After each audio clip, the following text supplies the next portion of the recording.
Matthew, Chris Moxley, Campus to Canton team here. We got to react to the playoff announcement. We have the matchups, and I think it's really interesting. TCU and Michigan and Georgia and Ohio State. There are a lot of storylines here. Ohio State, the potential at redemption after losing to Michigan. USC is knocked out after playing in their conference championship game. But there are also in these games two contrasting styles. You got Sonny Dykes and Jim Harbaugh, and I just talked about the difference between those two. And you've got Kirby Smart and Ryan Day. Spread versus pound the rock type team. Matt, Chris, what are your reactions to the playoff game announcements? Matt, start with you. I mean, I honestly think they got the 4 right. Had USC, I think, kept it close for Utah, I probably would have leaned USC because we talked a lot about this in our Discord on Twitter. I did not believe because you earned the right to play in a championship game, you should be punished if you lost that game. But to get blown out by Utah, and I know Caleb Williams was injured. They did lose some offensive linemen. I felt like it was okay for them to put Ohio State up there. I never saw Alabama really being in the discussion like others did. So I think for probably the first year in a long time, they've actually gotten the top 4 teams correct. I'm very intrigued, as you mentioned. I'm very intrigued to see how this plays out. I think we're leaning toward a Michigan-Georgia national championship, and we'll discuss that here in a minute. Yeah, I think they got it right too. I tweeted yesterday and just talk about it a bunch all over the place that the committee could have put Alabama in, I think, if they wanted to. People wouldn't freak out or anything. People are probably be happy about that, the SEC homers. But the right 4 teams are in. I don't necessarily think they're in the right order, but they are in. I think 3 and 4 should have been switched, but I understand, the powers that be, why it is what it is.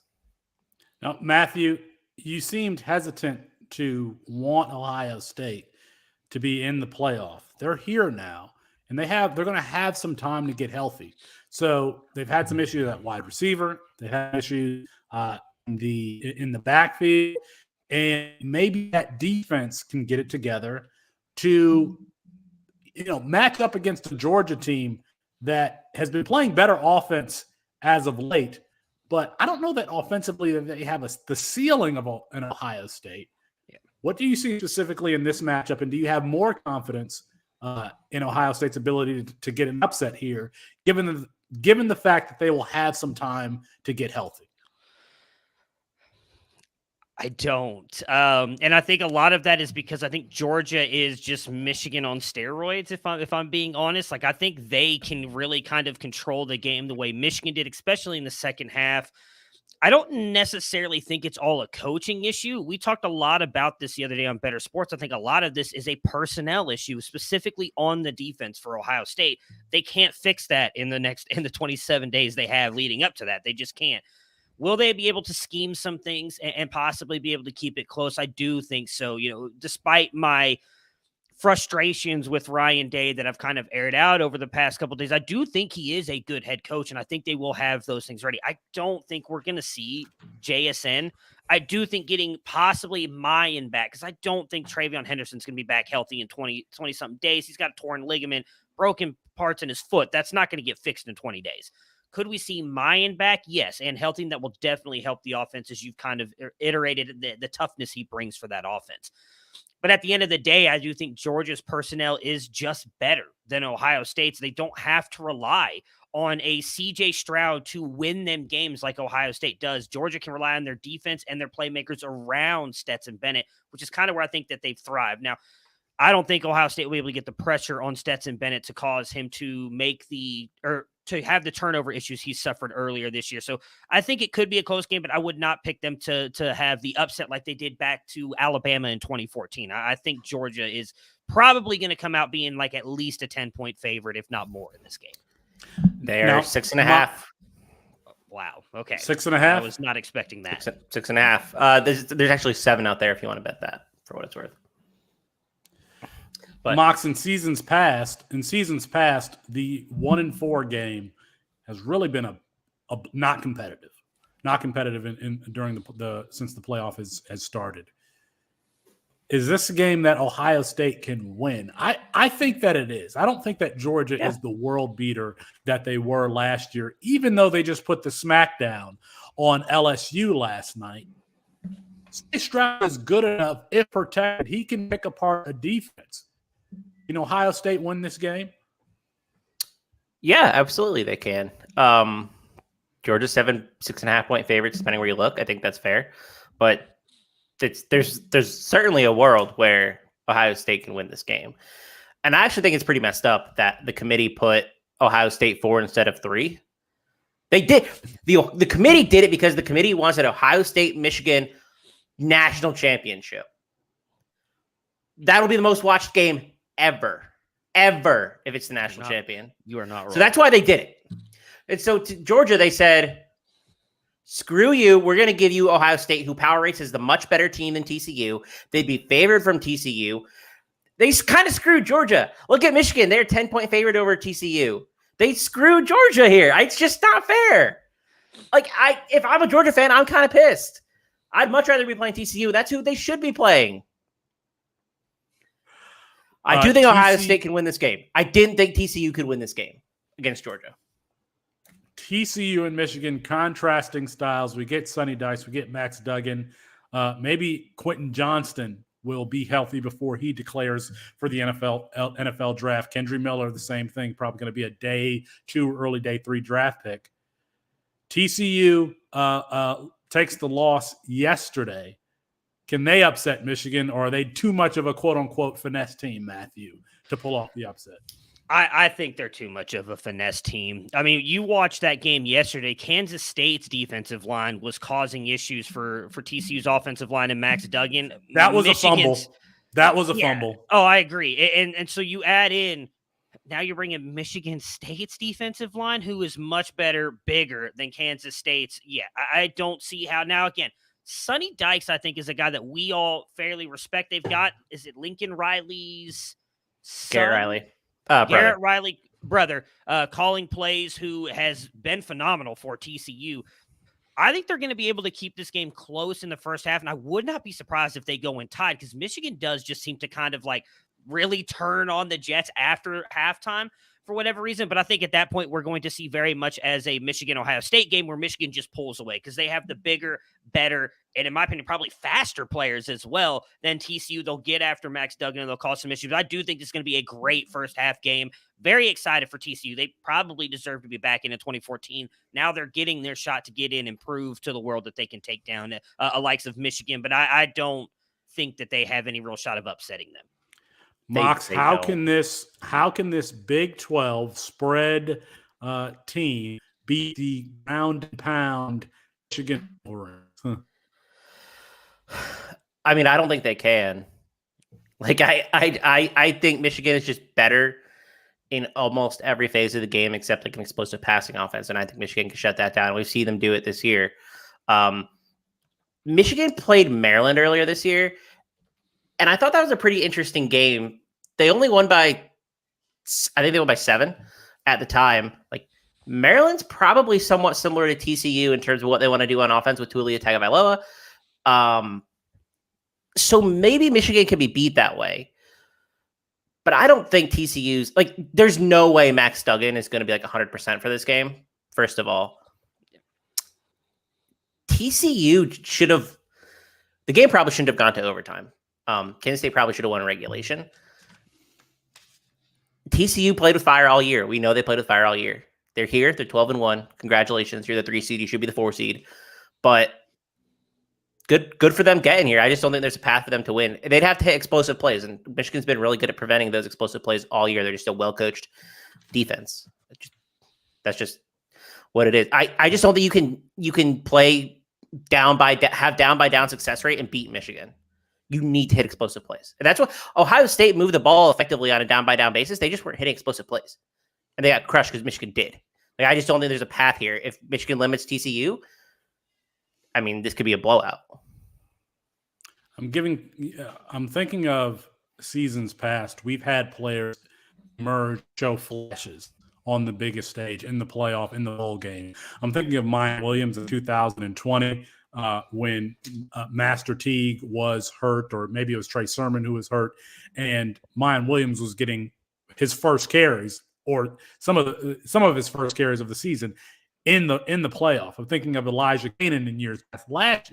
Last year in the Rose Bowl with Marvin Harrison Jr., we saw him have an explosive game to end the season. I think we could potentially see that this year. Dallin Hayden is a potential candidate. CJ Stokes, for the running back for Michigan, is a potential candidate to go off. There are a number of receivers for Michigan who could have, an explosive game, who have not really played well on the season as a whole. Matthew, TCU, Michigan, Georgia, Ohio State. Any players that you could see that could have their biggest moment in the playoff? Branson Robinson for Georgia. I know that they've got Dejan Edwards and they've got Kenny McIntosh, and they've relied heavily on those guys. Both had really good games in that playoff game. Branson Robinson's shown a couple flashes here and there, and I think he is the exact type of running back that can pound that defensive line for Ohio State and cause some serious issues for them. Just bring something more than those other guys for Georgia have. I think he could be a guy that makes a big statement in that playoff game in the Peach Bowl, which is practically a home game for Georgia now. That Peach Bowl game against Ohio State. I think the number one seed being able to pick their destination is pretty cool, but maybe topic for another time. I wish they could pick their opponent. I think that would be even better. Because guess who Georgia would be picking? TCU, who's the fourth team. I always said this all season long about that committee does whatever they want. They got the teams right, and they intentionally got the order wrong. And then you see him on stage saying, no, that didn't come up at all. Michigan, Ohio State rematch of the championship? No, sirree. That didn't come up. Yeah, okay. Wink, wink, ESPN advertising partner. And it's not even, what's not even crazy about it also? Michigan and Ohio, ESPN owns the rights for the entire playoff, right? Michigan and Ohio State in the 2-3 game would also be the most watched college football game ever as well. Like, you could secure that matchup. I just think it's short-sighted. I'm mad at the committee for what it's worth. I've been mad at the committee all year, though. When you have 20-plus days to plan, you could see players flash and be included in a game plan who wouldn't otherwise be included. For TCU, I'm thinking of DJ Allen. I'm thinking of Jordan Hudson, two freshman wide receivers that we were very high on at Campus to Canton who haven't done much to this part. For Michigan. Do you see Hudson had a touchdown call back on offensive pass interference yesterday? So, he's getting part of the game plan, but he didn't, because it's not on the stat sheet, a lot of people probably missed it. He could have a big game if TCU wants to scheme him up. I think he's a great call. And Jordan Hudson is an excellent litmus test for high school production because he was one of the more prolific high school receivers coming out of Texas there. For Michigan, Darius Clemens, CJ Stokes, as I mentioned, Antrell Anthony. There are any number of offensive skill position players that we could see something from. For Georgia, Branson Robinson has to be it. I'm thinking of who else. Maybe Oscar Delp gets in this one.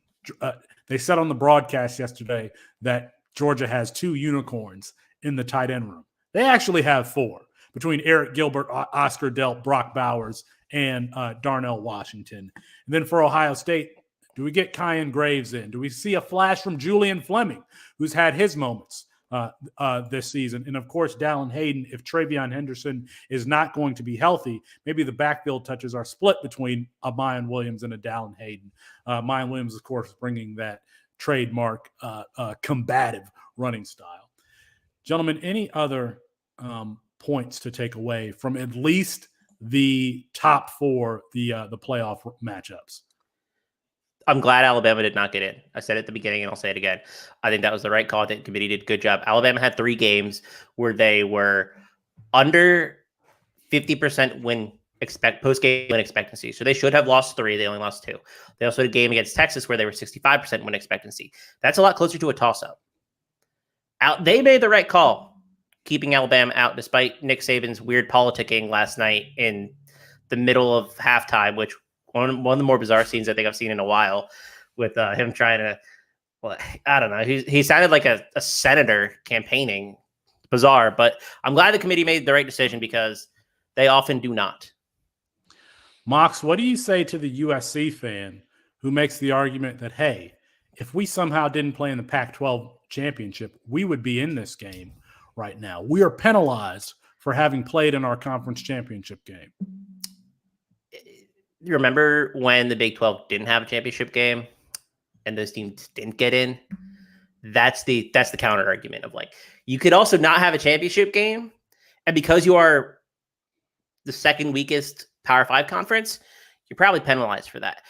What I would tell a USC fan is you lost to Utah twice. You can't lose to Utah twice and get it. Like, you lost to the same. You had your chance. If they had beat Utah, obviously they would be in, but they had their chance to do so.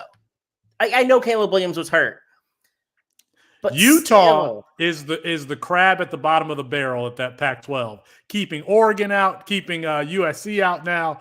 Somebody needs to figure out how to beat Utah there in the Pac-12 if they want to get in the playoff conversation.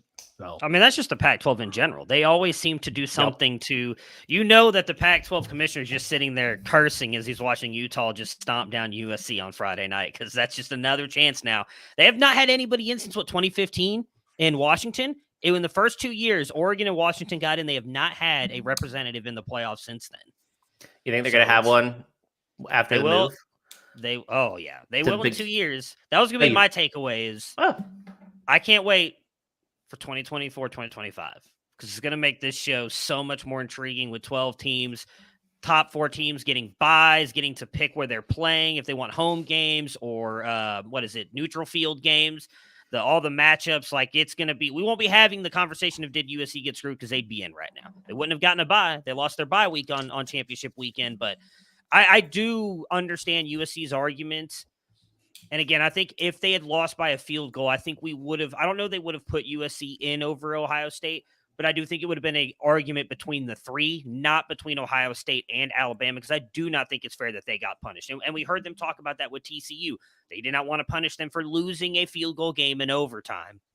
That being said, you have to beat Utah. Like, I'm sorry, you just do. And I know Caleb Williams was injured. I know you had some offensive line issues, but it wasn't even competitive in the second half. Utah ran away with that. You made no attempt to keep it close, but it was bad. It was bad all around. You cannot lose a game like that. You can. It's my argument why I don't like Ohio State being in there. The same thing happened to them in their game against Michigan. Or USC could have just been beat Utah like 6 weeks ago, and we wouldn't really have this problem. And it wouldn't have mattered. It wouldn't have mattered if they lost last night. They'd be in.